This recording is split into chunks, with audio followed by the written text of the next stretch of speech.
வணக்கம் டாக்டர் தாஸ். வணக்கம் ஐயா. உங்களை வாழ்த்தி வரவேற்கிறேன். இந்த பாடத்துக்கு 2வது பாடத்தை நாங்கள் ஆரம்பிக்க இருக்கிறோம்.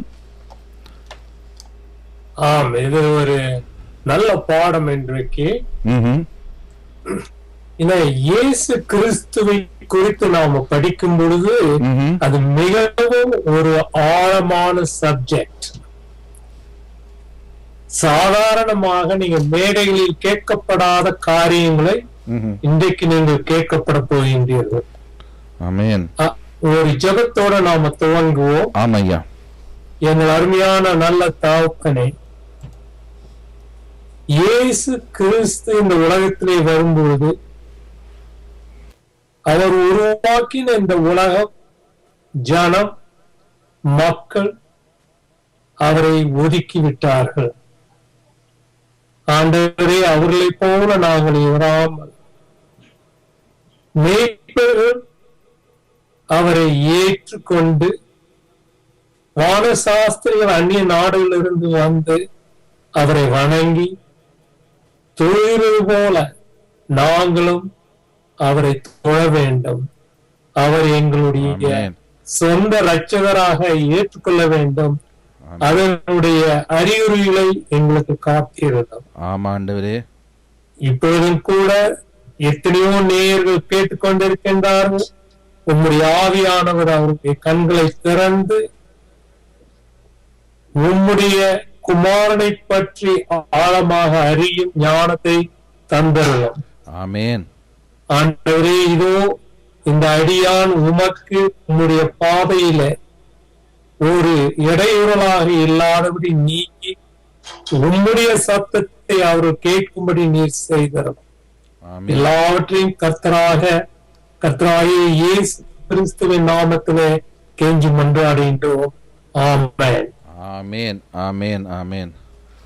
ஐயா, சென்ற வாரத்துல ஒரு காரியத்தை நான் அழுத்தி திருத்தி வலியுறுத்தினேன். அதாவது நாம் ஒவ்வொரு நாளும் குறைந்தபட்சம் 1 மணி நேரமாவது ஆண்டவருடைய வாழ்க்கையை தியானம் பண்ணி, குறிப்பாக அவர் மரித்த அந்த சிலுவையை, அந்த பாடும் மரணத்தை நாம் தியானிக்க வேண்டும். ஆமா ஆமா. ஏனென்றால் எத்தனையோ பிரின்சிபிள்ஸ் இருக்குது பைபிள்ல, எத்தனையோ சட்ட திட்டங்கள். நாம் எதை பார்க்கின்றோமோ அதையே மாறிவிடுவோம். நீங்கள் எதை காண்கின்றீர்களோ அது உங்களை அறியாமலே உங்களை மாற்றிவிடும். ஆகையினாலே ஆண்டவர் சொல்றார், நாம் தேவனுடைய கிறிஸ்துவனுடைய முகத்தை அடிக்கடி நாம பார்த்தால் நம்மை அறியாமலே அவரை போல் மாறிவிடும். ஆமென். இதை குறித்து 1 கொரிந்தியர் 3ஆம் அதிகாரத்துல கடைசி சில வசனங்களிலே பவுலார் எழுதியிருக்கின்றார். அதுக்கு நாம போக வேண்டாம், நான் அதை சும்மா கோட் பண்ணேன்.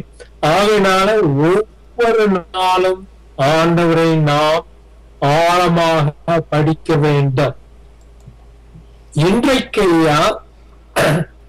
அதாவது என்னுடைய ஒரு தடவை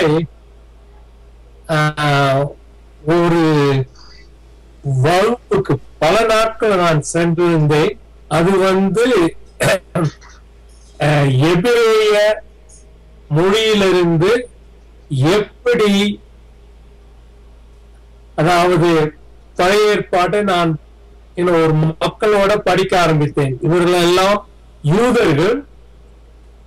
இவர்கள் இயேசு கிறிஸ்துவை நம்புகிறவர்கள். அவர்களோடு நான் உட்கார்ந்து படிக்கும் பொழுது அவங்க ரொம்ப பெருமையாக தங்களுடைய ரபாய்ஸ் அவங்கெல்லாம் எழுதின எழுத்துக்கள் எல்லாம் குறித்து பேசினார்கள். அதை சொல்லிக் கொடுத்த ஒரு வாத்தியார், அவர் வெளியே வந்த பொழுது நான் இந்த கேள்வியை கேட்டேன். ஐயா, நீர் மிகவும் பெருமையாக பெரிதாக யூதர்களுடைய டீச்சர்ஸ், ராபாய்ஸ், அதாவது வாத்தியார்கள் போன்று பேசினேன். அவர் இந்த உலகத்திலே வரும்போது ஏன் அந்த நாடு, அந்த தேசம் முழுவதும் அவரை ஒதுக்கி விட்டார்களே, யாருக்கும் அது புரியவில்லையே. அவருடைய தாயார் கூட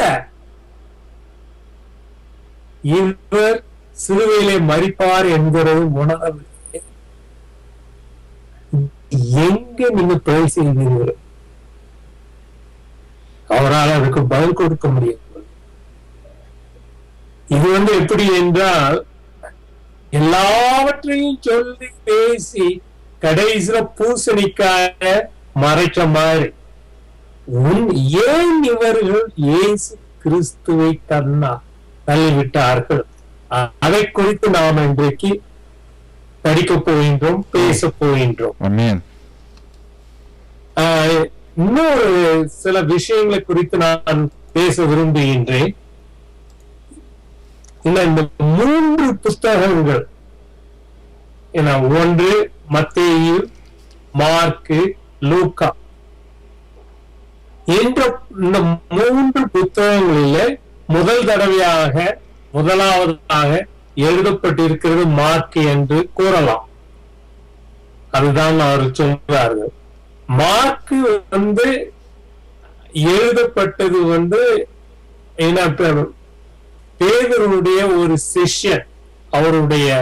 அவரை மார்க்க தன்னுடைய குமாரன் மாதிரி அவர் இது பண்றாரு. இது நீங்க பேதுருக்கு எழுதின நிருபத்துல பார்க்கலாம்.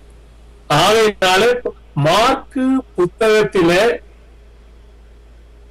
நீங்கள் காண்கின்ற செய்திகள் எல்லாம் பேதுருட்டு இருந்து வந்தது. மத்தேயு டாக்ஸ் கலெக்டர், அதாவது வரி வசூலிக்கிறவர். அவரும் ஒரு கிறிஸ்துவின் சேஷன். ஆனால் மத்தேயுனுடைய முழு பாரம் என்னதென்றால், இயேசு கிறிஸ்து உண்மையிலேயே மசியா, அவர் ஒரு ராஜா. நீங்க அதை பார்க்கலாம். அவர் ராஜா. அவர் இந்த உலகத்திலே இருக்கும்போது அவர் பிரசங்கம் பண்ணது ராஜ்யம், தேவனுடைய ராஜ்யம், பரலோக ராஜ்யம். ஆகையினால மத்தேயு எழுதுனதெல்லாம் ராஜா. அந்த ஒரு வார்த்தை நீங்க நினைச்சுக்கிட்டீங்கன்னா போதும். ஆனால் லூக்காங்கிறவர் இருக்கிறாரு, அவர் புறஜாதியார், அந்நிய தேசத்தான்.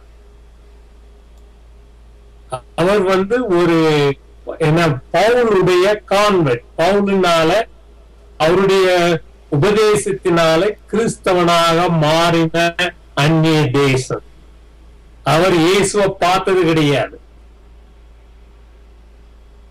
அவர் எப்படி இந்த நிருபத்தை எழுதினார், அதாவது நிருபம் அல்ல, இந்த புத்தகத்தை எழுதினார். இதை நாம் லூக்கா 1ஆம் அதிகாரம் முதல் 4 வசனங்களில குறிப்பிடுகின்றார். ஐயா சொல்லுங்க, வாசிக்கட்டா? ஆமா, லூக்கா 1ஆம் அதிகாரம் முதல் 4 வசனங்கள். மகா கணம் பொருந்திய தேயோப்பிலுவே, நாங்கள் முழு நிச்சயமாய் நம்புகிற சங்கதிகளை ஆரம்ப முதல் கண்ணாரக் கண்டு வசனத்தை போதித்தவர்கள் எங்களுக்கு ஒப்புவித்தபடியே அவைகளை குறித்து சரித்திரம் எழுத அநேகம் பேர் ஏற்பட்டபடியினால் ஆதி முதல் எல்லாவற்றையும் திட்டமாய் விசாரித்தறிந்த நானும் உமக்கு உபதேசிக்கப்பட்ட விசேஷங்களின் நிச்சயத்தை நீர் அறிய வேண்டும் என்று அவைகளை ஒழுங்காய் உமக்கு எழுதுவது எனக்கு நலமாய் தோன்றிற்று. லூக்கா ஒரு ஹிஸ்டாரியன், ஒரு வரலாற்று. அவரு கட்டுக்கதைகளை எல்லாம் வச்சு எழுதவில்லை. அவர் என்ன பண்ணாருன்றா, பாருங்க, அவர் சொல்றாரு பாருங்க, ஆதி முதல் எல்லாவற்றையும் திட்டமாய் விசாரித்து அறிந்த நானும். அவர் இந்த புத்தகத்துல எழுதின ஒவ்வொரு காரியத்தையும் அப்படி நடந்ததா சொல்லி யாரு எதை சொன்னாங்க, அவங்க உண்மையிலேயே பார்த்தார்களா, அவர்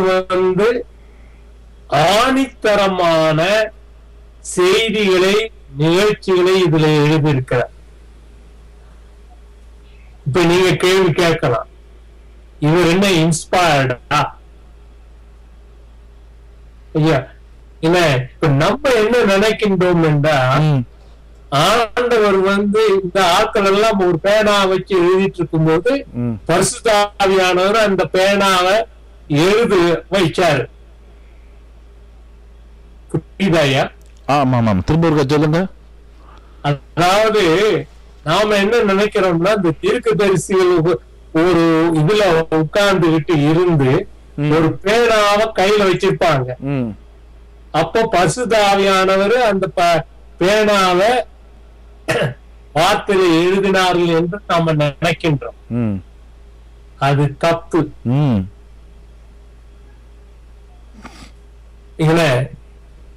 இவர் பாருங்க, லூக்கா எழுதின புத்தகம் 2 புத்தகங்கள் எழுதியிருக்கிறார். லூக்கா, அடுத்தது அப்போஸ்தலர் நடவடிக்கை. இந்த 2 புத்தகத்தையும் அவர் எழுதும் பொழுது மக்களிடத்துல போய் கேட்டார், இது இப்படி நடந்ததா? அதாவது நான் என்ன சொல்லுகின்றேன் என்றால், பரிசுத்த ஆவியானவர் நான் எழுதப்பட்ட எழுத்துக்கு ஆராய்ச்சியை ஒதுக்காது. ஆண்டவர் நமக்கு கொடுத்த மூளையை அவர் உபயோகிக்க வேண்டும். தீர்க்கதரிசிகள் அனைவரோடும் ஆண்டவர் மனதிலே பேசினார், அவர்கள் தங்களுடைய சொந்த வார்த்தைகளிலே எழுதினார்கள். ஆமென். இதுல சிலர் நல்லா எழுதியிருக்கிறார்கள், சிலர் கொச்ச மொழியிலே எழுதியிருக்கின்றார்கள். உதாரணமாக லூக்கா படித்தவர், ஒரு வைத்தியர். அவருடைய எழுத்துக்களை கிரேக்க மொழியில வாசித்தா நன்றாக இருக்கும். பவுலாரும் அதே மாதிரிதான். அதே நேரத்துல நீங்கள் போய் யோவான் எழுதின எழுத்துக்களை வாசித்திருந்தா அது ஒரு சாதாரண கொச்ச மொழியிலே எழுதியிருக்கிறார். ஆண்டவர் நம்மை, நம்ம கையில என்ன இருக்கின்றதோ அதை பயன்படுத்தி தம்முடைய கருத்துக்களை நமக்கு வெளிப்படுத்துகின்றார். இந்த வார்த்தைகள், வசனங்கள் எல்லாம் பெரிய புலவர்களால் கொடுக்கப்படவில்லை. இதைத்தான் உங்களுக்கு எடுத்துக்காட்ட விரும்பினேன். லூக்கா ஒருவர் தான் இந்த டைம் லைனை கொடுக்கிறாரு. எப்பொழுது இயேசு கிறிஸ்து இந்த உலகத்திற்கு வந்தார், எந்த ராஜா காலத்திலே வந்தார், எப்பொழுது அவர் ஞான ஸ்நானம் எடுத்தார் என்பதை அவர் தெளிவாக எடுத்து காட்டுகின்றார். ஆகையினால்தான் அவரை ஒரு சரித்திரம் எழுத்தாளர் என்று நீங்கள் கூறலாம், சரித்திர ஆசிரியர். இதை நான் முதல்ல உங்களுக்கு சொல்ல விரும்புகிறேன். அடுத்த பாயிண்ட், நீங்க லூக்காவை வாசித்ததில்லை என்றால், இயேசு கிறிஸ்து யூதர்களுக்கு மாத்திரம் வரவில்லை, அவர் உலக மக்கள் அனைவருக்குமே வந்தார். ஒரு 2 வார்த்தைகளை சொல்ல வேண்டும் என்றால், உலக ரட்சகர் இயேசு கிறிஸ்து. இதை நீங்க பார்க்கலாம், அடிக்கடி அவர் பார்க்கலாம். நாம் உங்களுக்கு சொன்னேன், மத்தேயு இயேசு கிறிஸ்து ராஜா, ஆனால் லூக்கா உலக ரட்சகர். இப்ப கேட்கலாம், மார்க் என்ன மார்க்ல நீங்க படித்தால் வேலைக்காரன், இயேசு கிறிஸ்து ஊழியம் செய்ய இந்த உலகுக்கு வந்தார். மார்க்கு புத்தகத்தை வாசிச்சீங்கன்னா அவர் எப்ப பார்த்தாலும் பிஸியா இருக்கார். இந்த உங்களுடைய அப்ரோச் பாருங்க, மூன்று விதமான அப்ரோச். இவங்க எழுதுனது வந்து ஏறக்குறைய 60, 65, 70 கிபி. ஒரு கிறிஸ்து உயிர்த்தெழுந்து போன பிறகு ஒரு 30 ஆண்டுகளுக்கு 35 ஆண்டுகளுக்கு பிறகு இந்த 3 புத்தகங்கள் எழுதப்பட்டிருக்கலாம். யோவான் வந்து எழுதும் பொழுது அவர் வந்து பேர பிள்ளைகளுக்கு எழுதுறார். அவர் எழுதும் பொழுது 90, 100 அந்த பீரியட்ல அவர் எழுதுறார். ஆகையினால யோவான் வந்து இவர்கள் சொன்ன காரியத்தையே மறுபடியும் திருப்பி சொல்லாதபடி பரலோக நோக்கிலிருந்து அவர் சொல்லுகின்றார், இயேசு கிறிஸ்து உண்மையிலேயே யார்? அவர் ஒரு தேவகுமாரன், தேவனுடைய வார்த்தை. அது வந்து பரலோக நோக்கத்திலிருந்து ஏற்பட்ட புத்தகம். இதை நீங்கள் அறிந்து கொண்டால் இது சுலபமாக நீங்க அறிந்து இதை வாசிக்கும் போது ரொம்ப கஷ்டம் இல்லாம இருக்கும். இப்ப பாருங்க, லூக்கா புத்தகத்தை இன்றைக்கு 5 தடவை இயேசு கிறிஸ்து அவங்க எப்படி யூத ஜனங்கள் அவரை ரிஜெக்ட் பண்ணாங்க, தள்ளி விட்டார்கள் பார்க்க போறோம். 5 தடவை. முதலாவதாக அதிகாரம், லூக்கா அதிகாரம் முதலில் சொல்லுங்க. சகரியாங்கிற ஒரு பிரீஸ்ட், அதாவது ஒரு ஆசாரியன் என்ன பண்ணாரு, ஆண்டவருக்கு 2 வாரம் அவர் பணி செய்தார். எங்க? எருசலேம் பட்டணம். எருசலேம் பட்டணம் தான் கேப்டன். அப்போது அவருக்கு ஒரு தரிசனம் கண்டார் சகரியா. அவர் ரொம்ப வயதானவர். உனக்கு ஒரு பிள்ளை பிறக்கும், அந்த பிள்ளைக்கு யோவான் என்று பெயரிடுவாங்க. அந்த மனுஷன் நம்பவில்லை. கேளுங்க, அவர் ஊமையாக்கப்பட்டார்.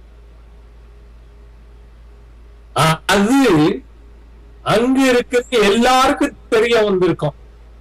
அந்த அப்படிப்பட்ட விஷயம் அன்னைக்கு பெரிய நியூஸ். அது இந்த மாதிரி ஒரு ஆசாரியன் வந்து ஆண்டவரை தொழுது கொள்ளும் போது ஒரு தேவ தூதனை கண்டார். நான் தேவ தூதன் சொன்னதை அவர் நம்பவில்லை. அதனால அவர் ஊமையாக அடிக்கப்பட்டார். நம்பர் 1. நம்பர் 2, 6 மாதத்துக்கு 8 மாசத்துக்குள்ள பிள்ளை பிறந்தது. அந்த பிள்ளைக்கு என்ன பேர் வைக்க போயின்னு தெரியல. அவங்க ஒரு ஸ்லேட்டை கொடுத்தாங்க, இவர் எழுதினாரு யோவான். அவர் பிறகு திடீர்னு அவருடைய வாய் என்னான்னு ஓபன் பண்ணிட்டாரு, பேச ஆரம்பித்தாரு. பேசி அந்த பையன் தன்னுடைய மகனுடைய தொழிலை குறித்து அவர் பேசுறாரு. இந்த விஷயங்கள் எல்லாருக்கும் தெரியும்.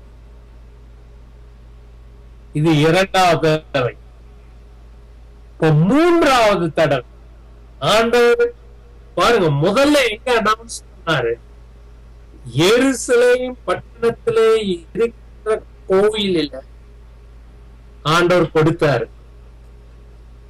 ஆனா ஜனங்கள் இன்றைக்கு இருந்த தலைவரும் கேட்கவில்லை. சரின்னு சொல்லிட்டு கடைசியில என்ன பண்ணாரு, நீங்க சாதாரண மக்கள், பாமரம் அந்த காலத்துல அவ்வளவு ஆடு மாடுகளை மேய்க்கிறவங்க ஆண்டவர் தம்முடைய தூதனை அனுப்பினார். இதை நீங்க கொஞ்சம் வாசியுங்கள். பல தடவை நீங்க இதை பார்த்தீர்கள் கிறிஸ்துமஸ் டைம். ஆ, இதுக்கு இன்னொரு ஆங்கிள் ஒரு இதுல இருந்து பாருங்கள். ம். லூக்கா 2ஆம் அதிகாரம் லூக்கா ஒருங்க பாருங்க. லூக்கா 2 8ஆம் வசனத்திலிருந்து வாசி.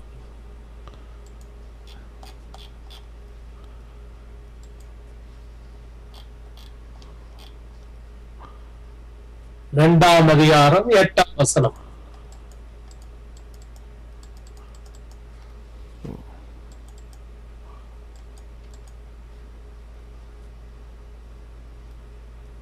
லூக்கா 2ஆம் அதிகாரம். ஓமையா ஒரு நிமிடம். சரி, 2:10 ஐயா. 2:8. 2:8. அப்பொழுது அந்த நாட்டிலே மேய்ப்பர்கள் வயல்வெளியில் தங்கி ராத்திரியிலே தங்கள் மந்தையை காத்து கொண்டிருந்தார்கள். பாருங்க, அப்பொழுது மேய்ப்பர்கள் வயல்வெளியில் வீட்டுல இருந்தாங்க. இது கிறிஸ்துமஸ் டைம் கிடையாது. டைம்னா அங்க குளிரா இருக்கும். இது வயல்வெளியிலே இருக்கும்போது 9 இங்க வாசியுங்கள். முழுக்க வாசிக்கிட்டாயா? கண்டினியூ பண்ணு, தொடர்ந்து வாசி. அவ்வேளையிலே கர்த்தருடைய தூதன் அவர்களிடத்தில் வந்து நின்றான். கர்த்தருடைய மகிமை அவர்களைச் சுற்றிலும் பிரகாசித்தது. அவர்கள் மிகவும் பயந்தார்கள். தேவதூதன் அவர்களை நோக்கி, பயப்படாதிருங்கள், இதோ எல்லா ஜனத்துக்கும் மிகுந்த சந்தோஷத்தை உண்டாக்கும் நற்செய்தியை உங்களுக்கு அறிவிக்கிறேன். பாருங்க, எல்லா ஜனத்துக்கும், ஆமென், யூதர்களுக்கும் மாத்திரம் மிகுந்த சந்தோஷத்தை உண்டாகும் நற்செய்தி உங்களுக்கு அனுப்புகின்றேன். என்ன செய்தி? 11. இன்று கர்த்தராகிய கிறிஸ்து என்னும் இரட்சகர் உங்களுக்கு தாவீதின் ஊரிலே பிறந்திருக்கிறார். அதாவது பெத்லகேமிலே பிறந்திருக்கிறார். தொடர்ந்து வாசிங்க. பிள்ளையை துணிகளில் சுற்றி முன் அணையில் கிடத்திருக்க காண்பீர்கள். இதுவே உங்களுக்கு அடையாளம். ஏன் இவரு இந்த தூதன் சொன்னானா, பெரிய தாவீது இதுல ஒரு ரட்சகர் பிறந்தாருன்னா அவர் ஒரு ராஜாவா பிறந்திருப்பார். அவரை தேடி பிடிக்கணும்னா ஒரு அரண்மனையில தான் போய் பார்க்கணும். அதனால இந்த தேவ தூதன் சொல்றாரு, அரண்மனையில போய் பார்க்காதீங்க, அந்த குழந்தைய கந்தையில சுத்தி வைத்திருப்பார்கள். அது எங்க இருக்கும்னா மாடு முன்னணையில. மாடு பழைய காலத்து தமிழ்ல மாட்டு முன்னணையில இருக்கும். ஏனென்றால் அங்க அவங்களுக்கு எந்த இடத்துலயும் இடம் இல்லாம போனதுனால அங்க ஒரு மாடுகள், ஆடு மாடுகள் கட்டப்பட்ட இடத்துல அவங்களுக்கு இடத்த கொடுத்தாங்க. அந்த ஆடுகள் மாடுகள் சாப்பிடுகின்ற அந்த இது இருக்குது, அந்த கல்ல செஞ்சு வச்சிருப்பாங்க. அதுல அந்த குழந்தைய அவங்க என்ன பண்ணிருப்பாங்க, கந்த துணியில, அந்த பழைய துணியில இதுதான்ப்பா உங்களுக்கு சைன், இது உங்களுக்கு அடையாளம். ரொம்ப இன்ட்ரெஸ்டிங் கேட்கணும். அந்த சனத்து அடுத்த வசனம் நீங்க வாசி. 11 சாரி 13ஆம் வசனம். அந்த கணமே பரமசேனையின் திரள் அந்த தூதருடனே தோன்றி, உன்னதத்தில் இருக்கிற தேவனுக்கு மகிமையும் பூமியிலே சமாதானமும் மனுஷர் மேல் பிரியவும் உண்டாவதாக என்று சொல்லி தேவனை பாருங்க. அவங்க இதுல லூக்கா என்னத்தை சொல்றான்னு பாருங்க, ரொம்ப கேர்ஃபுல்லா வாசிங்க. இல்ல, பூமியிலே சமாதானமும் மனிதர்கள், யூதர்கள்னு சொல்லல, எல்லார் மேலையும் குட்வில். இது ரொம்ப இன்ட்ரெஸ்டிங். அது பாருங்க, மனுஷர் மேல் பிரியமும் உண்டாவதா என்று சொல்லி தேவனை துதித்தார்கள். ஒரு சைடு டிப் உங்களுக்கு கொடுக்கிற,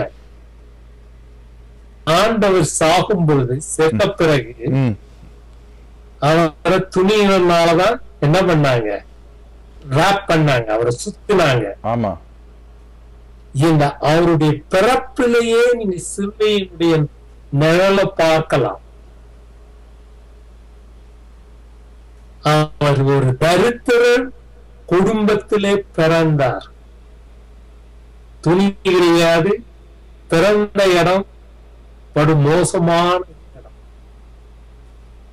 இதுல நீங்க பார்க்கலாம், அவருடைய முடிவை நீங்க அங்க பார்க்கலாம்.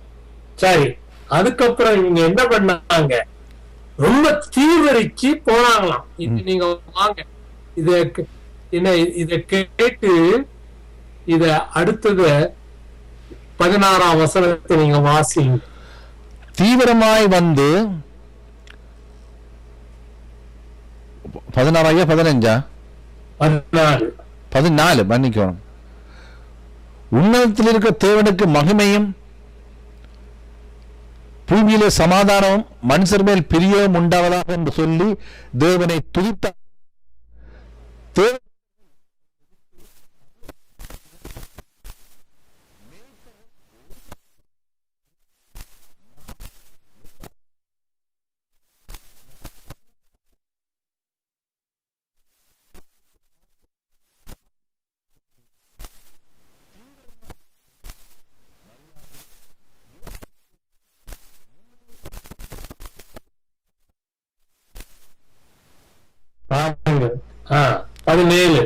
கண்டு அந்த பிள்ளையை குறித்து தங்களுக்கு சொல்லப்பட்ட சங்கதியை பிரசித்தம் பண்ணினார்கள். சரி, பாருங்க 18. மேய்ப்பராலே தங்களுக்கு சொல்லப்பட்டதை கேட்ட யாவரும் அவைகளை குறித்து ஆச்சரியப்பட்டார்கள். இவங்க சும்மா இருக்கல, பிரசித்தம் பண்ணினார்கள். பெத்லகேமுக்கும் எருசலேம் பட்டணத்துக்கு எத்தனை மைல் இருக்குன்னு தெரியுமா உங்களுக்கு? எவ்வளவு தூரத்துல இருக்குன்னு? ஒரு 6 மைல் தான். 6 மைல். ரொம்ப 6 மைல், கூடி போனால் 6 மைல், ஒரு 7.5 கிலோமீட்டர்ஸ். அது ஒரு 2 மணி நேரத்துல நீங்க போயிடலாம். 2 மணி நேரத்துல நடந்து போறதா இருந்தா. எந்த மேய்ப்பர்கள் எல்லாம் டாம்னு சொல்லிவிட்டாங்க, இந்த மாதிரி ஒரு பிள்ளை பிறந்தது நாங்க பார்த்தோம், தெய்வத்து வந்து பார்த்தாரு, இந்த பாட்டை பாடினாங்கன்னு. ஆனா யாராவது எருசலேம்ல இருந்து, குறிப்பாக இந்த ஆசாரியர்கள் பரிசேயர்கள் அப்படியான்னு சொல்லி அங்க வந்து போய் பார்க்க வந்தாங்களா யாராவது? இல்ல ஐயா. என்ன காரணம்? இல்ல, நம்பல. ஆண்டவர் எங்களுக்கு சொல்லாமல் எப்படி இந்த படிக்காத மேய்ப்பவர்களுக்கு எப்படி அவர் சொல்ல முடியும்? ஆடு மேய்ப்பவர்களுக்கு, ஆடுகளை மேய்க்கிறவங்களுக்கு ஆண்டவர் பொறுத்தாரு. இது 3வது தடவை அவங்க ரிஜெக்ட் பண்ணிட்டாங்க. முதல்ல அவருடைய ஆசாரியனுக்கு சகரியாவுக்கு சொன்னாரு ஊமையானத, அவர் பிள்ளை பிறந்த பொழுது அவருடைய வாய் திறக்கப்பட்டது. 3வது மேய்ப்பொருள் கொடுத்தாங்க. ஆண்டவர் என்ன செய்தாரு? சரி, நான் என்னையா செய்யறது? இந்த உள்ள இருக்கிற ஆட்களை இவங்க கேட்க மாட்டேங்கிறாங்க அப்படின்னு சொல்லிட்டு வெளிநாட்டுல இருந்து ஏறக்குறைய 300-400 மைல் இருக்கும், அங்க இருந்து ஆட்களை அனுப்புனாரு வானசாஸ்திரியர். இவர்கள் வந்து யாருன்னா ரொம்ப படிச்சவர்கள். அந்த ஊர், அதாவது அவங்க இருந்த இடத்துல அவங்க ஞானிகள். அவங்க ராத்திரி எல்லாம் இந்த நட்சத்திரங்களை பார்த்துட்டு இருந்தாங்க. அவர்களுக்கு யூதர்களுடைய வேதாமத்துல கொஞ்சம் இன்ட்ரெஸ்ட். ஏனென்றால் தாங்கள் வணங்குகின்ற தெய்வம் தங்களுடைய மதத்துல அது எல்லாம் வெறுமையா இருக்குன்னு சொல்லிட்டு இந்த யூதர்கள் வணங்குகின்ற விக்கிரகம் இல்லாத ஒரு தெய்வத்தை குறித்து நாம பார்ப்போம்னு சொல்லி என்ன பண்ணாரு என்றால், பிணையாங்கிற ஒரு ஆளு பழைய காலத்துல ஒரு 1500 ஆண்டுக்கு முன்னால ஒரு தீர்க்க தரிசனம் எழுதி இருந்தார். அவங்க படிச்சாங்க. என்னாகமம் 24ஆம் அதிகாரம், என்னாகமம் 4வது புத்தகம், என்னாகமம் 24 7வது வசனத்தை வாசித்தார். அதான் வாசிங்க. எண்ணாகம் 24:7 அப்படியா? ஆமா, என்னாகமம்.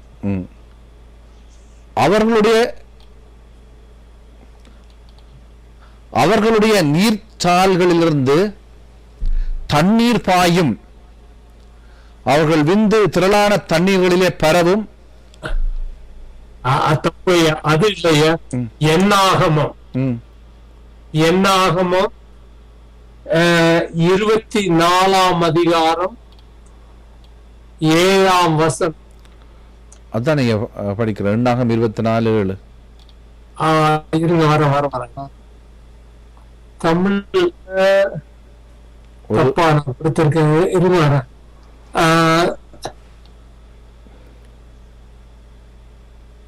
ஓகே ஓகே, அதே அதிகாரத்துல பாருங்க. அதாவது தொடர்ந்து வாசியுங்கள் பார்ப்போம். அவர்களுடைய ராஜா ஆகாய பார்க்கிலும் உயர்வான், அவர்கள் ராஜ்யம் மேன்மை அடையும். தேவன் அவர்களை எகிப்திலிருந்து புறப்பட பண்ணினார். காண்டா மிருகத்துக்கு ஒத்த பெலன் அவர்களுக்கு உண்டு.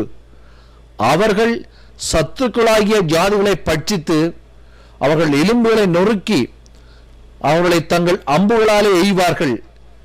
சிங்கம் போலவும் துஷ்ட சிங்கம் போலவும் மடங்கி படுத்துக் கொண்டிருக்கிறார்கள். அவர்களை எழுப்புகிறவன் யார்? உங்களை ஆசீர்வதிக்கிறவன் ஆசீர்வதிக்கப்பட்டவன், உங்களை சபிக்கிறவன் சபிக்கப்பட்டவன் என்றான். அப்பொழுது பாலாக் பிலேயாமின் மேல் கோபம் உண்டாகி கையோடு கைதட்டி பிலேயாமை நோக்கி, என் சத்துருக்களை சபிக்க உன்னை அழைத்தனுப்பினேன், நீயோ இந்த 3 முறையும் அவர்களை ஆசீர்வதிக்கவே ஆசீர்வதித்தாய்.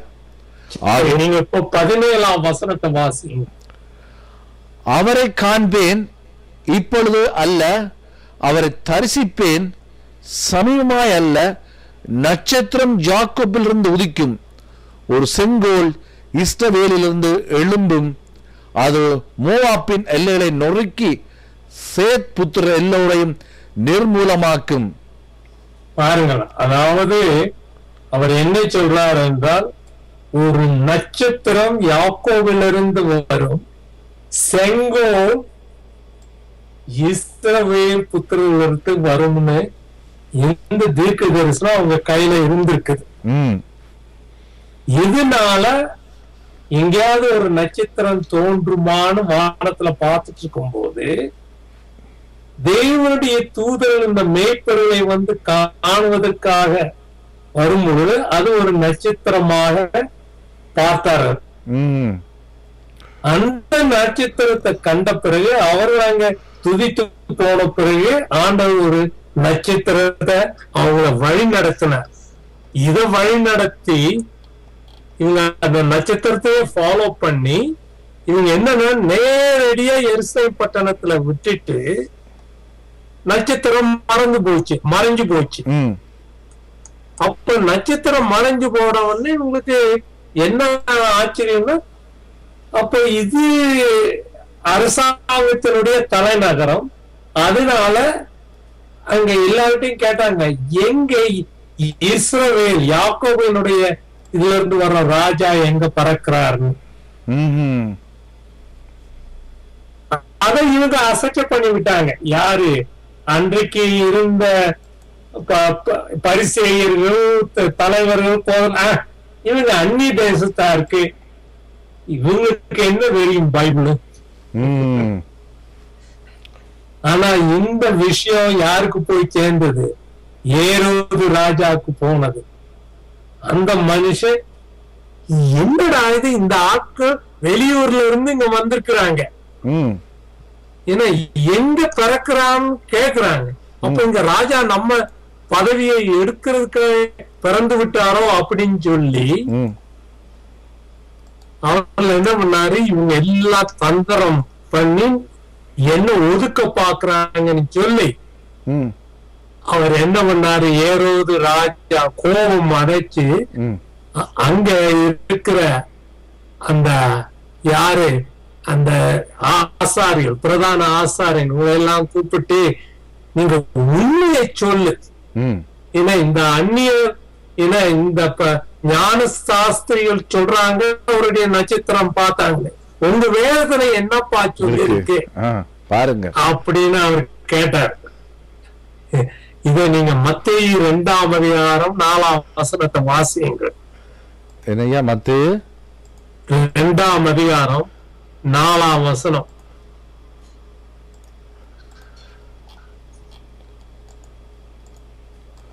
அல்லது நீங்க 3ஆம் வசனத்திலிருந்து வாசிங்க. 2:3 வாசிப்போம். ஏரோது ராஜா அதை கேட்ட பொழுது அவனும் அவனோடு கூட எருசலேம் நகரத்தார் அனைவரும் கலங்கினார்கள். அவன் பிரதான ஆசாரியார் ஜனத்தின் வேத பாரகர் எல்லோரும் கூடிவர செய்து கிறிஸ்துவானவர் எங்கே பிறப்பார் என்று அவரிடத்திலே விசாரித்தான். அதற்கு அவர்கள் யூதேயாவில் உள்ள பெத்லகேமில் பிறப்பார். அதேனென்றால் யூதேயா தேசத்தில் உள்ள பெத்லகேம் யூதா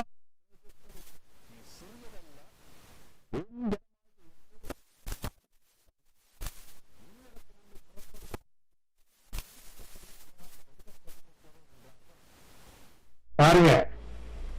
பிறகு ராஜா அந்த ஞானசாஸ்திரிகளை பார்த்து நீங்க பெத்லகேம் போய் பார்த்துட்டு வாங்க, நானும் போய் அவரை போய் வணங்குறேன்னு சொல்லிட்டாரு. அப்பயாவது இந்த வேத பாரகரும் பரிசேயன அந்த காலத்துல இருந்த தலைவர்கள் போய் பெத்லகேம்ல போய் பார்த்திருக்கலாம் இல்லையா, அல்லது அவர்களோட ஆள் அனுப்பி இருக்கலாம். அவங்களோட போகல. ஆண்டவர் பார்த்து சொன்னாரு, நீங்க வேற வழியா போங்க, ஏன்னா ஏரோது ராஜா உங்களையும் கொலை செய்துடுவான், நீங்க போய் நீங்க வேற வழியா. ஏரோது ராஜா காத்து இருந்தார் பல நாட்கள், ஒரு செய்தி வரல. படுக்கவும் அரைஞ்சு சரி 2 வயசுக்கு கீழே இருக்கிற எல்லா பிள்ளைகளையும் கொலை செய்யுங்கடான்னா. அப்பயாவது இந்த வேதப்பாரர்கள் அவங்களை அடிச்சிருக்கணும் இல்லையா? என்னடா பெத்லகேம்ல இருக்கிற சின்ன குழந்தைகளை எல்லாம் இந்த ஏரோது ராஜா அழிச்சிட்டானே, அப்பயாவது போய் பார்த்திருக்கலாம் இல்லையா? பார்க்கவே பாருங்க, இவ்வளவு மன கடினத்தினால அவர்கள் இருந்தார். 4ஆவது தடவை நமக்கு நேரம் போய் கொண்டிருக்கின்றது. 5ஆவது தடவை நான் உங்களுக்கு சொல்ல போகின்றேன், அதை குயிக்கா சொல்ல போறேன். அது லூக்கா 2ஆம் அதிகாரத்துல ஒரு 12 வருஷத்துக்கு அப்புறம் இயேசு கிறிஸ்து முதல் தடவையாக எங்க போயிருந்தாரு, பஸ்கா பண்டிகைய அட்டன் பண்றதுக்கு போயிருந்தாரு. எங்க? எருசலேம் பட்டணத்துல அப்பா அம்மாவோட. பெற்றோர்களுடைய பெரிய கவனம் என்னதுன்னா, இவர் சும்மா ஏன்னா இவர்களை யாருது அன்றைக்கு இருந்த மத தோதர்களுடைய சொற்களை இவர் கேட்க மாட்டேங்கிறாரு. எப்ப பார்த்தாலும் ஆண்டவர்கிட்ட நீ இதை செய்தானே, இது எங்க வேதத்துல எழுதப்பட்டிருக்குன்னு. சரி, இது ஒரு நல்ல தருணம். ஏனென்றால் அந்த 12 வயசு அதாவது யூதன் ஒரு தேவனுடைய புத்திரன் என்றும், அதாவது நியாயப்பிரமாணத்தின் புத்திரன் என்று அவன் இது பண்ணுவாங்க. அதனால அவரை கூட்டிட்டு போனாங்க. இந்த பையன் 12 வயசு பையன் போய் பார்க்கும்போது பஸ்காவை அவங்க அந்த ஆடை கொலை செய்யும் போது முதல் தடவையாக அவர் உணர்ந்தாரு, இது எல்லாம் என்ன குறித்துதானே, தன்னுடைய பாடும் மரணம். இத ரொம்ப யோசிச்சுட்டு இருந்தாரு. அவங்க அப்பா அம்மா எல்லாம் தங்க சொந்தக்காரங்களோட மற்றவங்களோட யார் கல்யாணம் பண்ணாங்க, யாருக்கு எந்த பிள்ளை பிறந்தது, இந்த ஊர் கதையெல்லாம் அவங்க அடிச்சிட்டு இருந்தாங்க. அதே நேரத்துல அங்க ஒரு சின்ன ஒரு ரூம் ஒண்ணு வச்சிருந்தாங்க. அதுல பெரிய பெரிய போதகர்கள் அவங்க தங்களுடைய சிஷ்யர்களோட அங்க வந்து உட்கார்ந்தாங்க. இயேசுவா அங்க உட்கார்ந்து இருந்தாரு. இவர் பல கேள்விகள் கேட்டார். இத குறித்து நீங்க வாசிக்கலாம். எங்க தெரியுமா? 2 பேதுரு இல்ல 2 இது லூக்கா 2ஆம் அதிகாரத்துல நீங்க வாசியுங்கள்.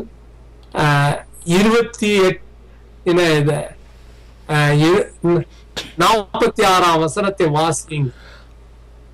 3 நாளைக்கு பின்பு அவர் தேவாலயத்திலே போதகர் நடுவில் உட்கார்ந்திருக்கவும் அவர்கள் பேசுகிறதை கேட்கவும் அவர்களை வினாவும் கண்டார்கள். பாருங்க, ஆண்டவரே அவங்களுக்கு கேள்வி கேட்டிருக்கிறார். அதனால கேள்வி கேட்கறதுல ஒரு தப்பும் கிடையாது. ஆமென். அடுத்த வசனம் வாசிங்க. அவர் பேச கேட்ட யாவரும், மன்னிக்கணும், அவர் பேச கேட்ட யாவரும் அவருடைய புத்தியையும் அவர் சொன்ன மாறுத்திரங்களையும் குறித்து பிரமித்தார்கள்.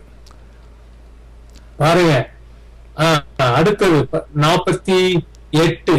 தாய் தாப்பன்மாரும் அவரை கண்டு ஆச்சரியப்பட்டார்கள். அப்பொழுது அவருடைய தாயார் அவரை நோக்கி, மகனே, ஏன் எங்களுக்கு இப்படி செய்தாய்?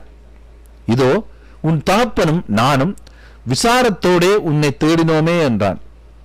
பாருங்க, இவர் அங்க தனியா 3 நாள் அங்க உட்கார்ந்துட்டு இருந்து கேள்வி கேட்டார். பல கேள்வி கேட்டாரா? அவர் கேட்டார். அவர் எப்படி கேள்வி கேட்டிருக்கலாம்னா, முதல்ல அவர் கேட்டிருப்பாரு, மேசியானா யாரு? அவங்க ஒரு பெரிய ராஜாவாக வருவார். இவர் என்ன பண்ணாருன்னா கோட் பண்ணாரு. எங்க? ஏசாயா 53ல அங்க என்ன சொல்லப்பட்டு இருக்கிறது? அவர் ஒரு ஆடைப்போ என்ன கொண்டு போவார், அவர் தன்னுடைய உயிரை கொடுப்பார். இதெல்லாம் நீங்க என்ன நினைக்கிறீங்க? அது அவங்களுக்கு விருப்பமே இல்லை. அப்ப அவன் அந்த பையனை கேட்டாங்க, நீ என்ன சொல்றப்பா அப்படின்னு. அதுதான் நாம பலி செய்வதன் முக்கிய அர்த்தம் என்னதுன்னா, நம்முடைய பாவங்களை ஏற்றுக்கொள்ள மேசியா வருவாரு அப்படின்னு அதுக்கு விளக்கத்தை கொடுத்தவங்க அவங்க ஆச்சரியப்பட்டு போயிட்டாங்க. ஏன்னா அவருடைய மனதுல இருந்த மெசியா பொலிட்டிக்கல் மெசாயா, அதாவது அரசியல் மெசியா. அவர் வருவாரு, ஒரு பெரிய ராஜா வருவாரு, இந்த ரோமர்கள் எல்லாம் செதறி அடிச்சிடுவாரு. இயேசு கிறிஸ்து இந்த ஏசாயா புத்தகத்துல இதுல இருந்து கேள்வி கேட்டு அவர் தமக்கு பதில் கொடுக்கிறார். பாருங்க, அப்பயாவது அவங்க அதை கேட்டு படிச்சிருக்கணும். கேட்கவும் இல்லை. 5 தடவைகள் அவரை என்ன பண்ணி விட்டார்கள்? தள்ளி விட்டார்கள். பிறகு ஐயா இப்போ ஒரு முடிவோட கொண்டு வருகின்றேன். இயேசு கிறிஸ்து இப்படியெல்லாம் கேள்வி கேட்கறதுக்கு என்ன பேசிஸ்? எந்த ஸ்கூலுக்கு போனாரு? அவர் எந்த ஸ்கூலுக்கும் போகவே இல்லை. அவருடைய டீச்சர் யாருன்னா மரியாள் தான். அவருடைய வேத புத்தகம் என்னதுன்னா வேதாமன் தான், வேற ஒண்ணுமே கிடையாது. இது பிறகு தன்னுடைய அவரு இத பற்றி அவருக்கு பேசும் பொழுது நீங்க யோவான் 7ஆம் அதிகாரம் இத வாசியுங்கள். 7:15.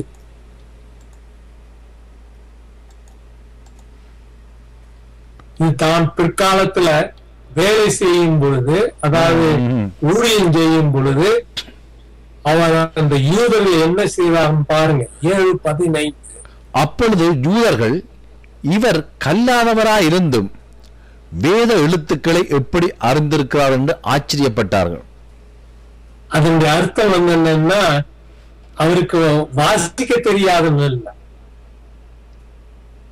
அவர் வந்து அன்றைக்கு இருந்த எந்த செமினரிக்கும் போகவில்லை,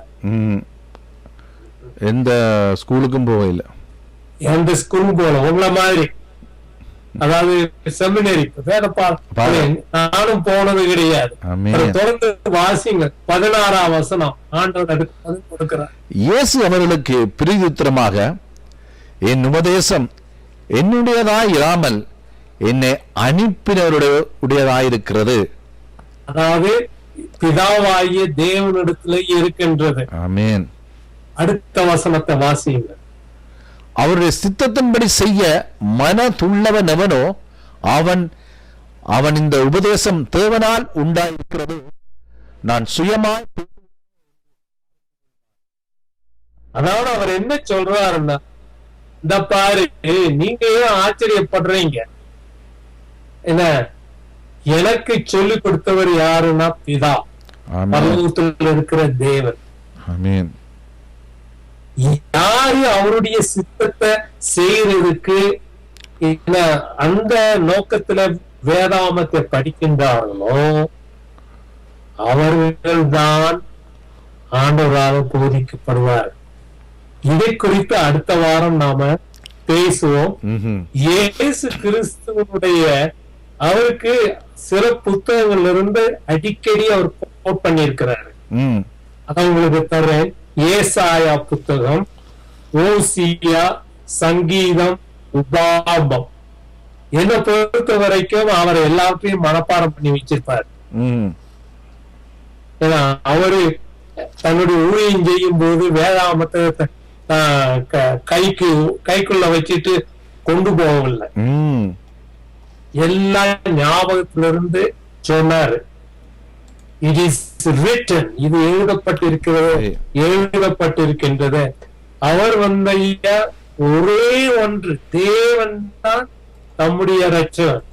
நீங்க மாத்திரம் வேதாமத்தை யாருடைய உதவி இல்லாமலும் படித்தீர்கள் என்றால் நீங்கள் உண்மையை நிச்சயமாக அறிவீர்கள். ஹல்லேலூயா. நான் மீண்டும் உங்களுக்கு சொல்றேன், நீங்க வேதாமத்தை ஆதியாமத்திலிருந்து வெளிப்படுத்தணும். உங்க வீட்டுக்குள்ள உட்கார்ந்து டெய்லி படிச்சு மற்றவருடைய நோக்கங்கள் எண்ணங்கள் இல்லாதபடி ஜெபத்தோடு நீங்கள் செய்தீர்கள் என்றால் ஆண்டவர் உங்களுக்கு வேண்டிய உண்மையான சத்தியத்தை வெளிப்படுத்துவார். ஆமென்.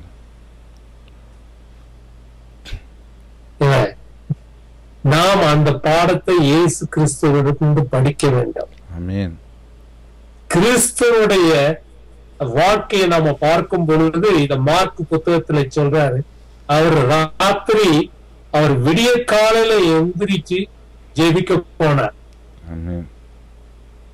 ஏன்னா நாமும் விடிய காலத்துல எந்திரித்து வேதாமத்தை திறந்து ஜெபிக்க வேண்டும், படிக்க வேண்டும். ஏன்னா எவ்வளவுக்கு நம்ம வேதாமத்தை வாசிக்கின்றோமோ அவ்வளவுக்கு அவ்வளவு நம்முடைய மூளை பலப்படுத்தப்படும். ஐயா, இதோட நான் நிறுத்துகின்றேன். யாருக்காவது கேள்வி இருந்தால் கேட்கட்டும். ஆமாம் ஐயா, அருமையான பாடம். இன்றைய நாளும் எனக்கு இந்த பாடம் அருமையா இருக்குன்னு சொல்லாதபடிக்கு ஒவ்வொன்றும் ஒவ்வொரு பாடங்களும் இன்னும் இன்னும் மெருகூட்டப்பட்டு இன்னும் இன்னும் ஆவிக்குரிய காரியங்களை வெளிப்படுத்துற ஒரு வெளிப்படுத்தலாக இருக்கிறபடியால மேல மன மகிழ்ச்சியா இருக்கிறது. இந்த இப்படிப்பட்ட சிலாக்கியத்தை தந்த தேவனுக்கு முதல் நன்றிகளை செலுத்தணும். அதே நேரத்தில் உங்களுக்கும் இந்த இதில் வந்து எங்களோட இணைந்து இந்த காரியங்களை நீங்கள் ஆண்டவர் கொடுத்த அந்த ஒளியை எங்களுக்கு ஊடாக இந்த ஊடகத்துக்கூடாக இன்னும் உலகத்தின் எல்லா இடங்களுக்கும் அனுப்பி கொண்டிருக்கிறது கொடுத்த நல்ல தருணம், கிருபை எல்லாவற்றுக்குமே நான் நன்றிகளை தேவனை சொல்லுகிறேன். தொடர்ந்து நாங்கள் ஒரு பாடலோடு இணைந்து கொள்வோம், அதாவது இசையோடு. அந்த நேரத்தில் இந்த சப்ஜெக்ட்ல யாருக்காவது கேள்விகள் இருக்குமா இருந்தால் இந்த பாடத்தை குறித்தான கேள்விகள் அதில் இன்னும் இதில் ஒரு சில விளக்கங்கள் தேவை என்று யாராவது விரும்பினால் அழையுங்கள். நாங்கள் இது கற்றுக்கொள்கிற இடம். ஆனபடியால் நீங்கள் தைரியமாக அழைத்து பேசுங்கள், உங்களோட கேள்வியில் எடுத்து வாருங்கள். நாங்கள் உங்களுக்கு ஒரு 5 நிமிடம் தருகின்றோம்.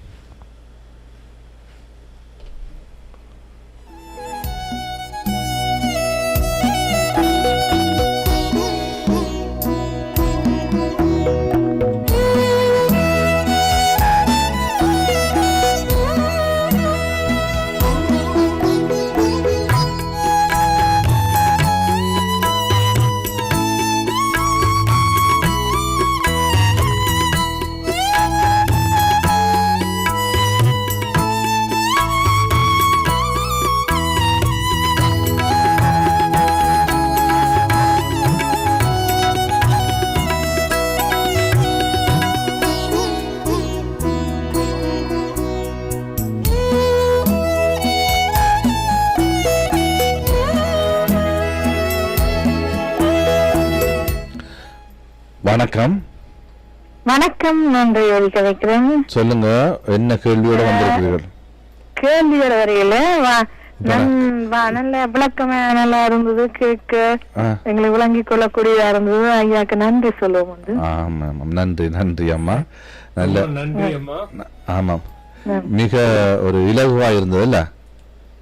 கேட்க நல்ல இன்ட்ரெஸ்டாகும், ஆர்வமா. வேதம் இப்படி ஒரு வேதத்தை இவ்வளவுக்கு நாங்கள் ஒரு ஆர்வத்தோடு படிக்கிறதுக்கு உண்மையில கர்த்தருக்கு நன்றி செலுத்தணும். அநேக மக்கள் வேத பாடம் என்றால் அநேக இடத்துல நாங்கள் பின்னுக்கு போயிடுறோம். அதை பிறகு பார்க்கலாம், ஜெபிப்போம் என்று சொல்லக்கூடிய நிலை, அல்லது நாங்கள் வேதத்தை சொல்லுகிறவர்களை கொண்டு நாங்கள் கேட்போம் என்று அந்த வாஞ்சை எங்களுக்கு அதிகம் இருக்கும். ஆனால் இன்றைய நாளில் நாங்கள் இந்த வேதத்தை கற்றுக்கொள்ளும் போது இன்னும் சொல்ல மாட்டாரா, இன்னும் படிக்க மாட்டோமா, இன்னும் கேட்க மாட்டோமா, துடிப்பா இருக்கு. நல்ல இன்ட்ரெஸ்டா இருந்தது. நான் லூக்கா பத்தி நான் முந்திதான் ஸ்ரீலங்காவில ரோமன் கத்தோலிக் டீச்சிங் செய்யணும். அப்ப எனக்கு இந்த பைபிள் முழுக்க நானும் லூக்கா பத்தி சொல்லல, அது வந்து எனக்கு பயங்கர சந்தோஷம் மாதிரி. லூக்கா பத்தி எல்லாம் தேடி தேடி வாசிச்சு அவரை பத்தி எல்லாம் எழுதுனாங்க கூட. நன்றி அம்மா. அடுத்த நம்பி வருது. அதாவது நாம பார்க்கின்ற கண்ணோட்டம் வந்து ஏன் எப்படி அவர்கள் சிலுவையிலே அறைந்தார்கள். அடுத்த கேள்வி எனக்கு இருக்கு, ஏன் இந்த உலகத்துல பிறந்த மக்களில இயேசு கிறிஸ்து மாத்திரம் ஏன் பாவம் செய்யவில்லை? அநேகம் பேர் சுருக்கமாக சொல்லுவார்களே, அவர் கடவுள், அதனால அவரார பாவம். ஆனால் அவர் மனிதராகவும் கடவுளாகவும் இருந்தார். நிச்சயமாக அவருக்கு உணர்வுகள் உண்டு, அவருக்கு எல்லாமே இருந்தது, பசி இருந்தது. நாங்கள் இலகுவாக எடுத்துக்கொள்ள முடியாது. அது நல்ல ஒரு கேள்வி. அதுக்கு முன்பதாக நான் இன்னொரு இணைப்பை இணைத்துக் கொள்கிறேன். வணக்கம். வணக்கம் சோதரனே.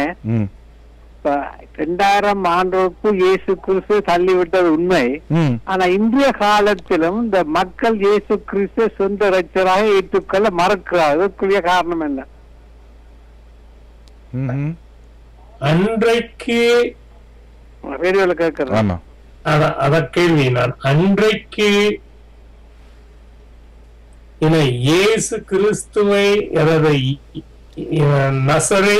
நசரேயனாகிய இயேசுவை ஒதுக்குவதற்கு காரணமாக இருந்தவன் சாத்தான். அதே சாத்தான் உயிரோட இருந்து அதையே அவன் நமக்கு செய்கின்றான் இன்றைக்கும் கூட. அதனாலதான் இந்த பாடத்தை நாம படிக்கின்றோம். எப்படி இயேசு கிறிஸ்துவை மக்கள் ஏற்றுக்கொள்ளாமல் இருந்ததை நாம் படிக்கும் பொழுது நம்மையும் மக்கள் ஏற்றுக்கொள்ள மாட்டார்கள். ஏன்னா அவரை சொல்றாரு, பச்சை மரத்துக்கே இந்த பாடம் என்றால் பட்டை மரத்துக்கு என்ன பாடம்? இதைத்தான் நாம் அறிய பார்க்கின்றோம். ஐயா, ஒரு முக்கியமான கேள்வியை அடுத்த வருகின்ற வாரங்களிலே படிப்போம். ஏன் இயேசு கிறிஸ்து பாவம் செய்யவில்லை. அதுக்கு காரணம் என்ன? அதை நான் அறிந்து கொண்டா நாமும் பாவம் செய்ய வேண்டிய அவசியம் இல்லை. ஆமென். நீங்க கொடுத்தீர்கள் அவர் ஒரு மனிதனாக வாழ்ந்தாருன்னு. அது ஒரு நல்ல பதில் தான். ஏனென்றால் இயேசு கிறிஸ்து பரலோகத்திலிருந்து வந்த பிறகு தன்னுடைய தெய்வீகத்தை வைத்துக் கொண்டு பாவம் செய்யவில்லை. அவர் மனிதனாக வாழ்ந்து மனிதனை போல சோதிக்கப்பட்டு எல்லா காரியங்களையும் சோதிக்கப்பட்டு பாவம் இல்லாமல் இருந்தார். ஆமென்.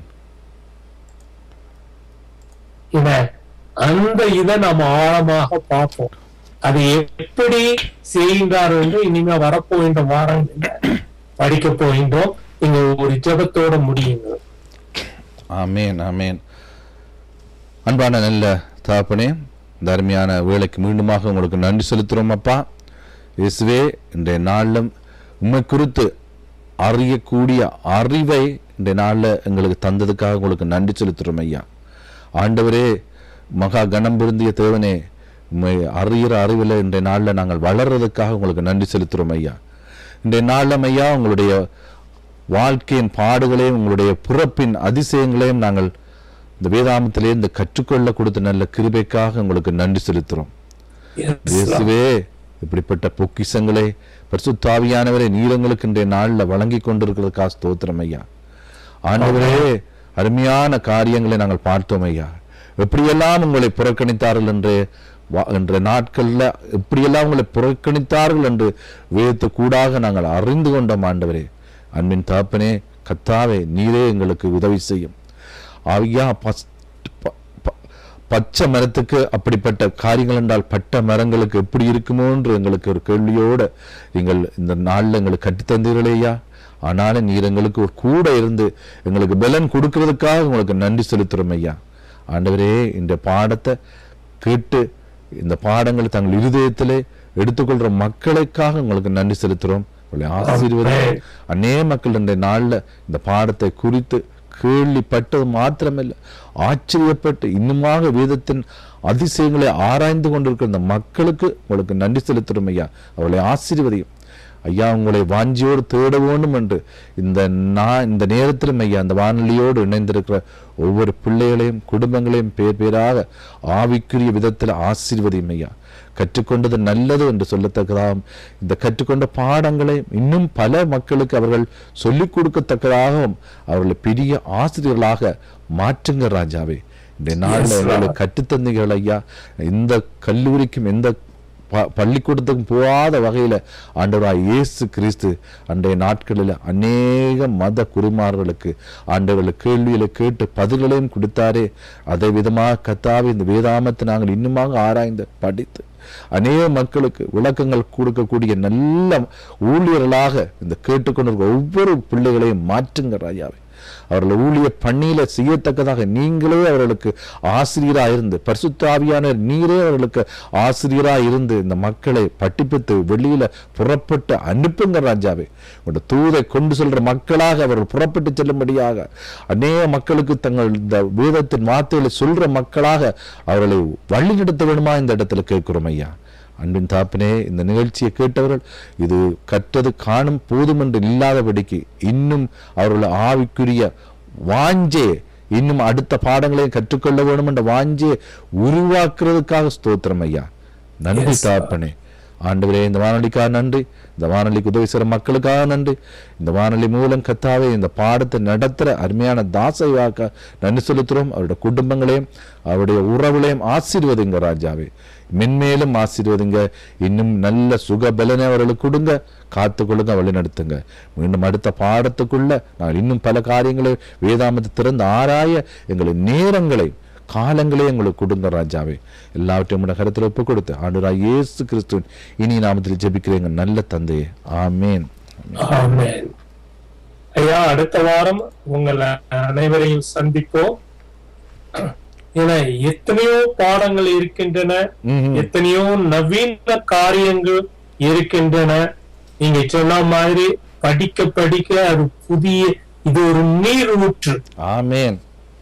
அதாவது இயேசுவின் வாழ்க்கைய நான் ஒரு தடவை 1964 65 எந்த இதையும் நான் வாசிக்கவில்லை. இயேசு கிறிஸ்துவின் வாழ்க்கையை மாத்திரம் நான் இந்த வருஷம் படிக்கணும்னு சொல்லிட்டு படிச்சேன். அது கொஞ்சம் எனக்கு கவலை கிடையாது, நான் எத்தனை இடம் வேதாமத்தை படிக்கங்கிற கவலை கிடையாது.